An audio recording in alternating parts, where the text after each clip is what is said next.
Kim deyir ki, pirajkini qışda hazırlayırlar? Yayın bu istisində də pirajki hazırladınızsa, demək ki, bizim ailədə pirajkinin fəsli yoxdur. Əgər siz də nar kimi qızarmış, üzəri xırçıltılı, içərisi pambıq kimi pirajki resepti axtarırsınızsa, bu video sizin üçündür. Reseptdə qeyd etdiklərimi birə-bir əlavə etsəniz, inanın, hazır aldığınız pirajkilərdən belə dadlı pirajkilər hazırlayacaqsınız. Hazırlanma qabına ilıq su, ilıq süd, yumurta, maya, duz, bitki yağı, mayonez əlavə edib yumuşaq bir xəmir yoğururuq.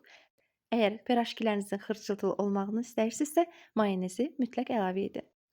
Xəmir tam mayalandıqdan sonra kündələrə ayırın. Kündələrin içərisini içliklə doldurun. Bir qədər gözlətdikdən sonra ilk başladığınız pirajkidən bişirməyə başlaya bilərsiniz. Pirajkiləri də keyfiyyətinə güvəndiyim qabıqlı tumdan çəkilmiş intizar günə baxan yağlarında qızartdım. Sossuz pirajki olmaz deyib tomat pastasını su ilə qarışdırıb cəfəri, keşniş, sarımsaq əlavə edib yanına da ləzzətli sos hazırladım. Göz haqqınızı halal edin. Sonda da videonu bəyənib yaddaşa verməyi unutmayın.